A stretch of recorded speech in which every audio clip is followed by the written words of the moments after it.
Interesanti, ka konsultācijās visās iezīmējās viens jautājums.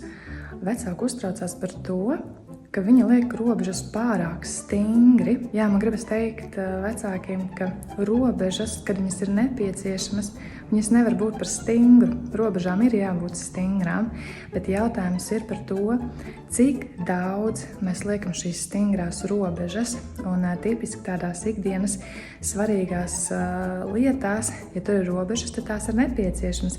Un tas ir par rīta rutīnu, zobu mazgāšanu, ēšanu, ģērbšanos, iešanu uz bērndārzu vai skolu, mācīšanos, telefona lietošanas laiku, socializēšanos, piemēram, kad nedrīkst sist kost, apsaukāties. Tur, kur ir būtiski, ka bērns ievēro šos noteikumus, mēs skaidri zinām, ka citādāk nevar būt. Ir ļoti svarīgi tās robežas turēt un neaiziet šajā te visatļautībā, ka mēs tā kā nokaram rokas un labi, bērns pats izdomās. Tā tas nenotiks. Bērnam ir svarīgas robežas. Un svarīgas ir šīs stingrās robežas. Ir cits jautājums par audzināšanas pieeju, kad mēs no bērna sagaidām bezierunu paklausību, kad ik katrā reizē, kad bērns kaut ko nepareizi izdara, ka mēs viņam neizskaidrojam, mēs nemēģinam saprast, kas tajā situācijā notika. Mēs nedodam bērnam risinājumu un neiesakam, nedodam padomus, ko viņš varēja darīt, neizsakam komplimentus. Tad tā ir jau tāda cita audzināšanas pieeja, kur mēs parasti saucam par tādu autoritāru, kad būs tā, kā es teikšu.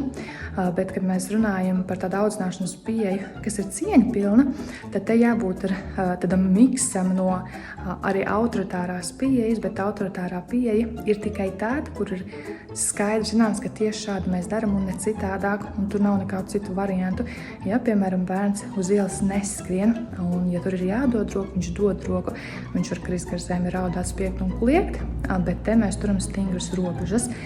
Ja ir jāēd vakariņas, tad ir vakariņas jāēd, nevis jāskrēj apkārt vai, piemēram, jāsēž pie planšetes. Un kad nesāk, piemēram, ar saldumiem, bet kad ir šis stiprais ēdiens, tātad robežas stingras nav vardarbība. Un bērna psihei neko nenodarīs, ja tās nav pārmērīgas.